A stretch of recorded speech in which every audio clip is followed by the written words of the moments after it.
Fala família Liga! No episódio de hoje, que será bem rapidinho, nós passaremos pelo Bitcoin semanal, falaremos de Ethereum, Polygon Matic, uma notícia que vem diretamente do Banco Central de Hong Kong, além de também visualizar alguns comportamentos em relação a mineradores de Bitcoin.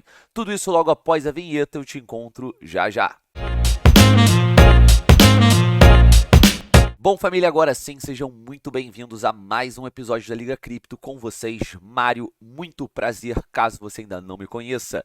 Se você ainda não é inscrito no canal, se inscreva agora. Nós trazemos pelo menos 2 conteúdos diários com muita informação do mercado cripto, então não perca mais tempo. Se inscreva, ativa o sininho para ficar por dentro de tudo e se você já conhece o nosso trabalho, deixa aquele like de início que a família Liga agradece. Agora, sem mais delongas, família, vamos direto aqui para dentro do gráfico semanal do Bitcoin, em que a gente vem há alguns vídeos trazendo esse estudo, tentando extrair importantes lições, principalmente voltado para o longo prazo. Lembrando aqui, mais uma vez, estou no gráfico semanal e eu não tenho o perfil de trader de curto prazo. Então, segunda-feira, começando a nossa semana, sempre importante começar a semana com velas verdes, todo mundo gosta, mas a grande verdade é que essa reação nessa segunda-feira pode ter sido importante para o curto prazo, principalmente voltado aqui para esse target, que acredito que seja o mais importante no curto prazo, em torno de 22 mil dólares e 700, que é exatamente onde nesse momento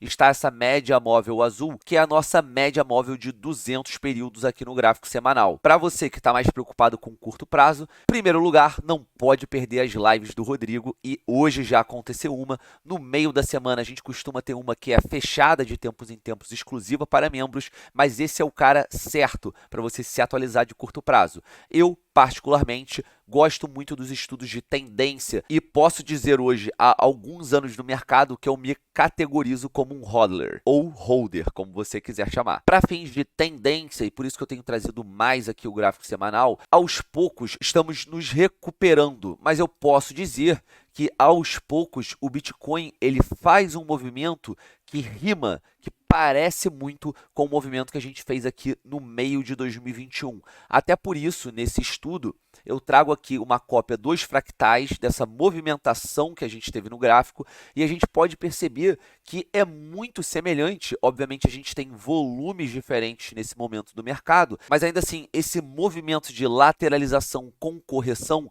é muito parecido e pelo menos vem rimando até o momento. Outro ponto que eu estou bastante ligado e interessado é em relação ao indicador do MACD no semanal, porque a gente pode também perceber uma confluência em relação à movimentação e perda de força que esse movimento aqui no meio do ano foi tendo com o passar do tempo, para que a gente voltasse a viver novamente períodos de euforia, períodos de prosperidade no mercado. Então, desde aquela correção no meio do ano de 2021, aqui no MACD eu consegui identificar uma linha de tendência ascendente que vem servindo de suporte para a gente e que eu confesso que aos poucos vem me animando, ainda mais quando aparentemente essa linha azul começou a fazer um movimento de encontro com essa linha vermelha e é então o tal cruzamento da passagem da linha da média móvel azul por cima dessa vermelha que eu gostaria de ver, que foi exatamente o que aconteceu aqui momentos antes da descoberta da nossa máxima histórica do preço do Bitcoin. Para fechar aqui no gráfico semanal do Bitcoin, em termos de prazo, de período de recuperação,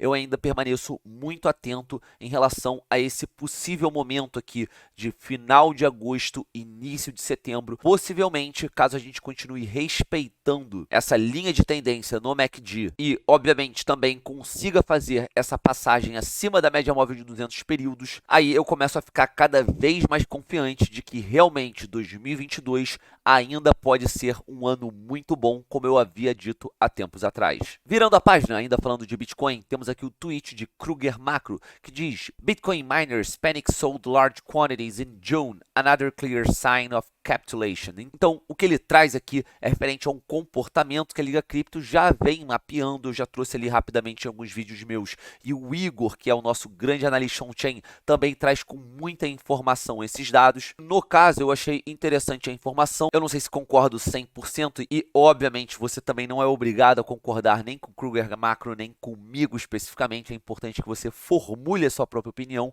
e é isso que a Liga Cripto sempre estimula. Mas, na minha opinião, pode ter ter sido sim uma movimentação de panic sell, ou seja, no último ano, principalmente em 2021, a gente teve uma entrada muito grande de mineradores nesse sistema.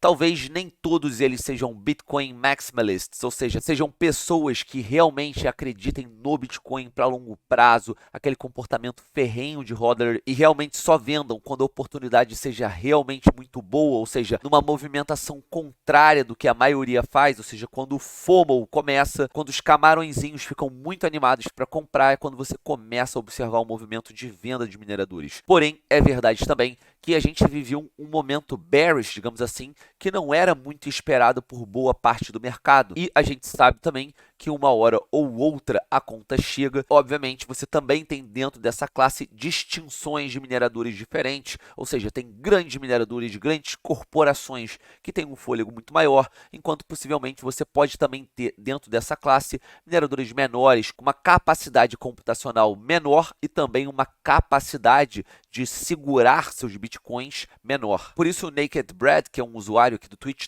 trouxe aqui a pergunta: panic sold or had to pay the bills? Ou seja, eles venderam no pânico, junto do medo do mercado, ou simplesmente eles tiveram que pagar contas? Não tem como a gente ter uma comprovação oficial, real, mas ao mesmo tempo são possibilidades. E sinceramente o que eu acho que pode ter acontecido foi um mix das duas coisas. Então você tinha mineradores precisando pagar conta, você tinha mineradores que precisavam pagar conta, mas também não queriam manter os seus bitcoins com risco, né, com medo da continuidade da queda. E para mim isso é algo normal, visto que você já não tem mais no universo do Bitcoin, no universo da blockchain, tudo igualzinho como era antes. Tudo vai evoluindo, você tem novos entrantes e possivelmente você vai ter novos hábitos, novos comportamentos diante dessas mudanças que vêm acontecendo e são naturais. Mas, de fato, essa teoria de panic sold, ou seja, de venda em pânico na classe dos mineradores, poderia ser um sinal claro de capitulação. Agora, diretamente da China, Banco Central de Hong Kong diz: cripto provavelmente será importante para o futuro sistema financeiro. Sim, eu estou falando da mesma Hong Kong que você está acostumado, que é na China, o mesmo país que no meio do ano passado tinha proibido mineração de Bitcoin. De vez em quando, dependendo do humor, eles também gostam de banir ou inviabilizar ou proibir qualquer tipo de transação usando criptoativos, mas também eles têm momentos de lucidez, e é óbvio que eu estou brincando aqui, mas sinceramente eu tenho visto cada vez mais esse tipo de comportamento que são antagônicos em grandes potências, e por isso também eu particularmente não me importo muito com o que eles estão falando, mas principalmente eu fico muito atento ao que eles estão fazendo. Além disso, dentro dessa mesma matéria, Banco Central Australiano promove criptomoedas privadas regulamentadas. Então, durante a sessão do G20, o presidente do Banco Central Australiano, Philip Lowe, expressou apoio a criptomoedas de emissão privada apenas em um ambiente bem regulamentado. De acordo com Lowe, as criptomoedas privadas podem ser melhores que as CBDCs. Nitidamente, a gente não sabe qual é o caminho principal que o mundo vai tomar. Eu sinceramente acredito que a gente vai ter caminhos centralizados ou privatizados, como também teremos os caminhos descentralizados, mas a certeza que eu tenho é que a regulamentação vem e ela está chegando. Pausa rápida no vídeo, como diria meu caro Igão. Se você tem interesse em negociar criptoativos, entre na Crypto.com, a corretora de confiança que a gente indica. E você criando a sua conta pelo link da Crypto.com, você pode garantir até $25 no pedido do seu cartão. E esse cartão, inclusive, dependendo do staking que você fizer, da sua escolha, obviamente, você ainda terá direito a cashback. E para traders mais experientes, a gente indica a Bybit, que você, inclusive agora, criando a sua conta com o link da Liga Cripto, você vai ter acesso a taxas ainda mais diferenciadas. Então a Bybit também é da Liga e eles criaram essa promoção com taxas mais arrojadas. Se você é um trader experiente, aproveita essa boa e nem precisa me agradecer depois. Para animar a nossa segunda-feira, tivemos uma notícia dessas na Finbold. Ethereum sobe 30% em uma semana com a merge, ou seja, a mudança do Proof of Work para Proof of Stake, né, para iniciarem a jornada, digamos assim, do Ethereum 2.0, e essa merge, ou seja, esse processo está agendado para setembro. Rapidamente Obviamente, eu só vou dar a minha opinião em relação a todo esse processo. Na realidade, o que aconteceu agora foi o anúncio de uma novidade que ela já vem sendo esperada há algum tempo, e no mercado você também tem um comportamento que é muito comum do Buy the Rumor, Sell the News, que significa que as pessoas, com o rumor da chegada daquela atualização, com a possibilidade da entrada de novos ares, um Ethereum modificado, mais rápido, com taxas mais baixas, todas essas promessas, elas animam o mercado, você vê o preço subindo, só que com essa subida de preço, você também tem as pessoas que se anteciparam a esse movimento, e na maioria das vezes, ainda mais quando você tem uma elasticidade do preço muito grande, ou seja, uma volatilidade grande, uma recuperação muito repentina, você também tem pessoas, como eu estava dizendo, que se anteciparam a esse movimento e vão realizar lucro. Por isso, o Sell the News, quando a atualização ou novidade é apresentada. Só que, será que o Ethereum continuará o seu rally? Então, não dá para eu precisar ali no curto prazo do lançamento da operação. Eu, sinceramente, acho que ele possa corrigir, principalmente se ele tiver tido uma recuperação muito grande até a implementação do Ethereum 2.0, mas o que eu acho que vai ser mais primordial em termos da decisão de preço vai ser como vai estar o macro, ou seja, como o restante do mercado vai estar. Será que a gente vai ter tanto medo e incerteza como a gente ainda tem hoje em dia? Caso seja esse o cenário, eu acho sim que a gente pode ter uma correção mais abrupta de preço, até que a gente encontre nesse cenário um suporte acima do preço anterior, mas abaixo do preço extremamente elástico e valorizado que possivelmente a gente venha a ter. Agora, se o mercado estiver com condições melhores, com um nível de euforia maior do que a gente tem hoje, aí, muito possivelmente, a gente pode ter o comportamento dessas pessoas que botaram seus Ethereums no staking para o Ethereum 2.0, e esse comportamento pode ser um comportamento de holder, ou seja, um comportamento de uma pessoa que não tem a intenção de vender para o curto prazo, só que se o curto prazo estiver muito ruim, boa parte dessas pessoas não vai ter confiança para continuar holdando, lembrando que 80%, se eu não me engano, das pessoas que estão fazendo o staking de Ethereum há uma semana atrás, obviamente antes dessa valorização de 30%, estavam em prejuízo. Agora, essa parcela de pessoas em prejuízo deve ser menor, mas ainda é algo que eu levo em consideração. E, de acordo com o analista de negociação de criptomoedas, pseudônimo Rekt Capital, para que o Ethereum se aproxime de $2.000, seria necessário fechar semanalmente entre $1.300 e $1.800 e testá-lo novamente como suporte, assim como no início de 2021, como ele tweetou em 17 de julho. Uma amostragem de que o sentimento do mercado ainda está extremamente pessimista, e aqui eu vou falar exclusivamente do Ethereum, mas assim, de uma maneira geral, o mercado ainda está pessimista, ainda está com medo, é esse gráfico aqui do Sentiment Feed que traz esse sentimento social em relação ao Ethereum. Aqui no caso a gente tem uma linha alaranjada, e todas as vezes que a gente tem essa área alaranjada acima da linha, significa que o sentimento está positivo, e todas as vezes que essa área alaranjada, mais sombreada, vai abaixo dessa linha, digamos assim, a linha zero, a gente está com um sentimento negativo. Então, mesmo recentemente, com a subida de 28% em uma semana, mesmo assim, as pessoas ainda seguem muito desconfiadas, e, na minha opinião, isso é só mais um motivo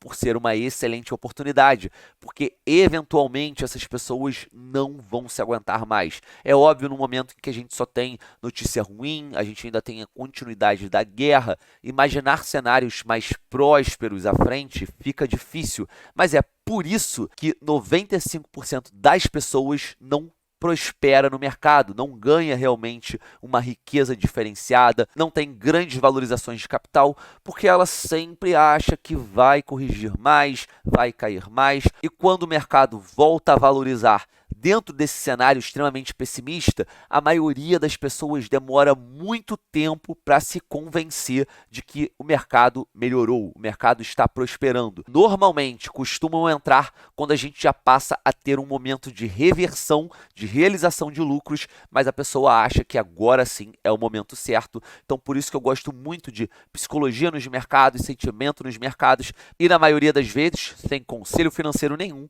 basta você não fazer o que a maioria está fazendo. Um tweet rápido aqui sobre Polygon Matic, um projeto que eu já fiz vídeo dedicado, já expliquei em live, então não tem mais comentários de fazer da Polygon Matic. O que eu vou citar rapidamente é que ela é um projeto que vem, de maneira resumida, para ajudar os problemas de escalabilidade da rede do Ethereum. Funciona como uma segunda camada ali mais veloz de auxílio à rede do Ethereum e, obviamente, se as projeções para o Ethereum estão boas, naturalmente a Polygon Matic também surfa essa onda. É um movimento de mercado que a gente já viu outros tempos e que aparentemente tem tudo para se repetir. Então, as altcoins passaram o primeiro semestre de 2022 vendo os ganhos de capitalização de mercado sendo liberados rapidamente, ou seja, dinheiro indo embora. No entanto, projetos como Matic compensaram algumas de suas perdas rapidamente, saltando mais de 63% em uma semana.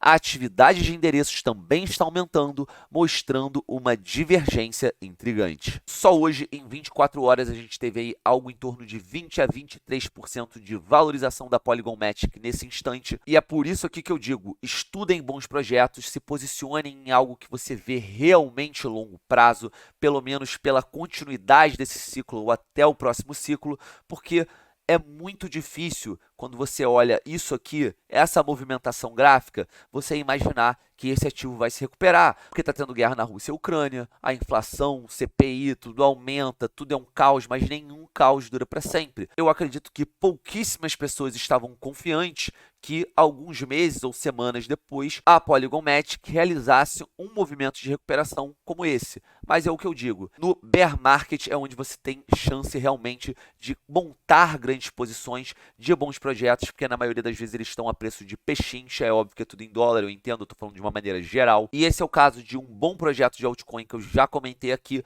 mas a gente tem também sem conselhos financeiros, exemplo de Chainlink, Polkadot, a própria BNB, token da maior corretora de criptoativos do mundo. Façam suas pesquisas e evitem o FOMO em hora errada. Bom, família, por aqui eu me despeço. Espero que vocês tenham de coração gostado do conteúdo de hoje, que tenha sido válido para vocês de alguma forma. Se curtiram, deixa aquele like.